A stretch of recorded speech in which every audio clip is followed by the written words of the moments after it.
The wall at Jericho was an impenetrable force to any army that was trying to overtake the city.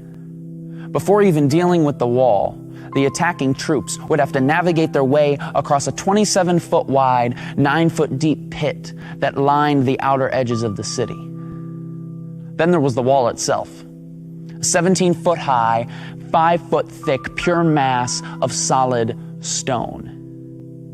If the attacking army managed to get this far without being shot down by archers, all that was left was to defeat the well-trained Canaanite army that was waiting within. This was the reality for a young leader named Joshua and his ragtag Israelite army. These Israelites, who had seen an entire generation live and die while wandering through the desert, were tired, hungry, and facing what seemed like an impossible task, a hopeless situation. Now, I haven't lived very long, but I've lived long enough to know this, that running into walls is a part of life. And the bigger the wall, the more hopeless the situation can seem.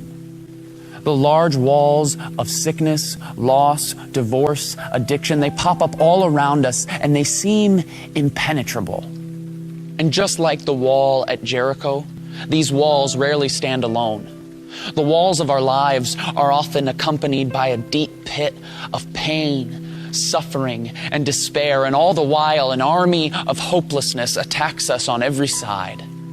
The question is asked all the time: if God loves us so much and is so powerful, then how could He allow these walls to pop up around me? Now, I don't pretend to have the answer to any of those questions, nor do I pretend to understand just how deep or dark your suffering has been. I simply want to suggest that maybe God does His best work from seemingly hopeless situations. When I read the Bible, I read about people and characters, all who faced seemingly hopeless situations.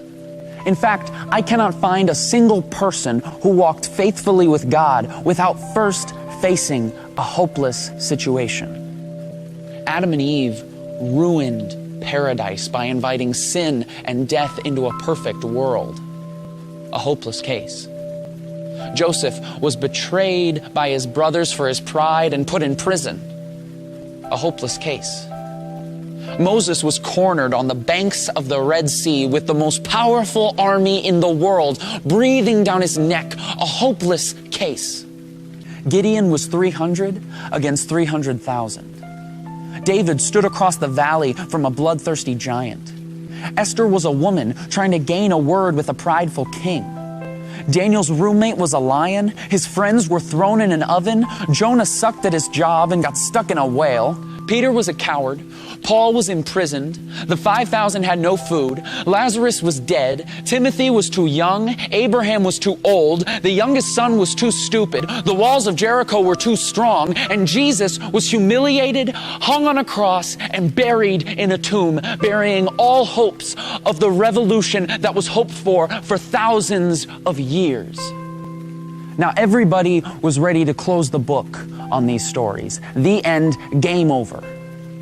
But if there's one thing we learn from the scriptures, it's that we can never place a period where God has placed a comma. Because when all other options have been worn out, when circumstances couldn't get worse, when everything else has failed, get ready, because that is exactly where God shows up. Because Joseph became second in command. The Red Sea parted. Gideon won without lifting a weapon. Goliath's head was on a plate. Esther spoke and the king listened. Daniel tamed the lion. The oven felt like room temperature. Nineveh repented. Peter became the rock. Paul rejoiced. 12 basketfuls were left over. Lazarus was just kidding. Timothy built a church. Abraham built a family. The youngest son came home to a party. The walls of Jericho came a-tumbling down. And Jesus Christ pulled off the resurrection, defeating sin and death. And the creation that had been marred so many years ago was now restored for all time. With God, what seems like a hopeless situation is not only possible, it's favorable. Because only God can turn a mess into a message. Only God can turn a trial into a triumph, a test into a testimony, and a victim into a victory. His power is made perfect in weakness. So let us rejoice in our trials and hold unswervingly to the hope we profess, because he who promised is faithful, was faithful, and will always be faithful, no matter how hopeless the situation.